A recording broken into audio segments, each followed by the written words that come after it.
눈앞에 있는 그것은 어떻게 그것이 됐을까? 보이지 않는 것을 사색하는 힘은 매우 중요하다.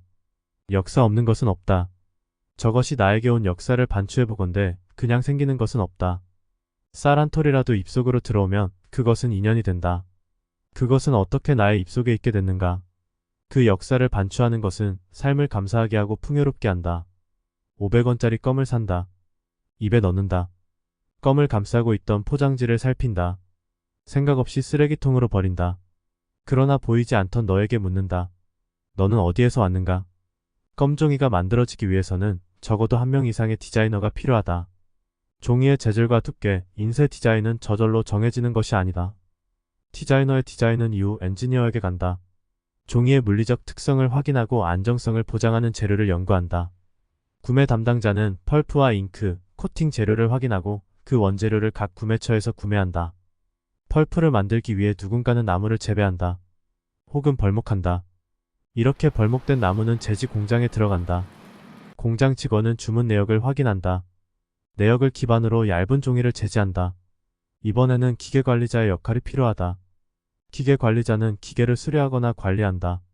생산된 껌종이의 품질은 어떤가? 안전한가? 품질관리 전문가는 이를 검사하고 기준치에 맞는지 확인한다. 포장 작업자는 껌종이를 포장한다. 물류 담당자는 완성된 껌을 제조업체에 납품한다. 소매업자는 이를 진열해 놓고 있다가 원하는 이에게 판매한다. 많은 사람들의 다양한 노고는 껌종이라는 정체를 만들어내고 그것은 역사가 됐다. 이제 구매자인 나의 손에 들어왔다. 우리는 이것을 어떻게 처분하는가?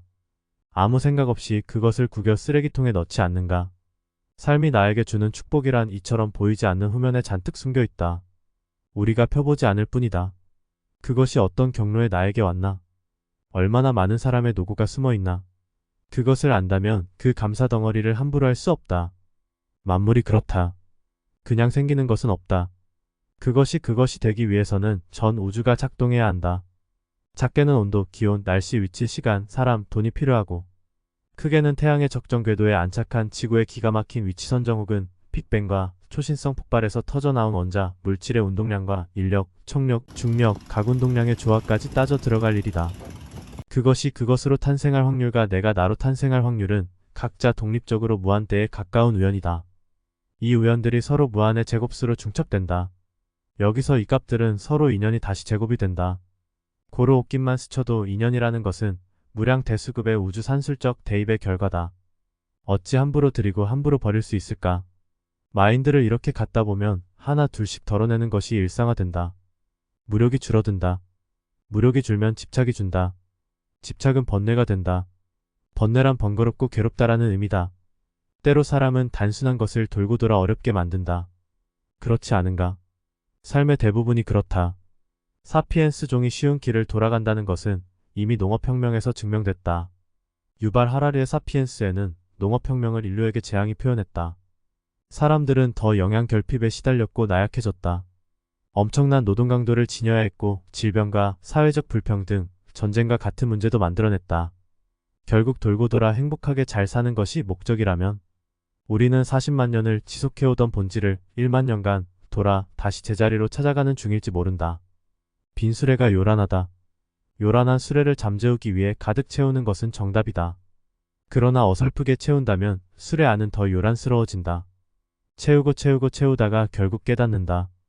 빈 수레가 그나마 가장 정숙한 상태였다는 사실을 말이다. 비우고 가벼워지는 것에 최대 초점을 맞추고 있다. 뭐든 덜어내고 비워내고 버린다. 할부나 렌트 등에 얽매이지 않고 자유로워야 한다.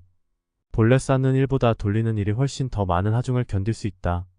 학창시절 생각 비우기 연습이라는 책이 유행했었다. 일본의 한 젊은 스님의 책이다. 도서는 생각을 비우고 멈추라고 말했다. 그때는 많은 생각을 하는 사람을 동경했다. 머리를 많이 쓰다 보면 머리가 좋아질 것이라고 여겼나 보다. 다만 정신력이나 주의력 같은 것은 일종의 소모품이라는 사실을 알게 됐다. 많이 쓰면 좋아지는 것이 아니라 닳고 사라지는 것이다. 인간의 육체에는 쓸수록 단련되는 것도 있지만 닳아 없어지는 것들이 있다. 근육처럼 단련되는 것이 아니라면 연골처럼 닳아 없어진다. 정신에 관해 대체로 그렇다. 군대에서는 일부 가혹행위를 정신훈련이라는 명분으로 시행한다. 그러나 정신을 훈련하는 방법은 비우고 집중하고 덜어내는 방식으로 진행된다. 수년간 정신 차리지 못해 허둥대는 와중 나를 정리하는 하나의 키워드를 발견했다.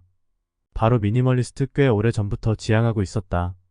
최근 손흥정 작가의 책을 보고 다시금 자극을 받았다. 그렇다. 실제로 비우다 보니 꽤 많은 변화가 생긴다. 많은 것을 비우니 더 가벼워지고 더 빨라지고 더 깊이 있어진다. 물이 맑아야 더 깊이 볼 수 있는 법이다.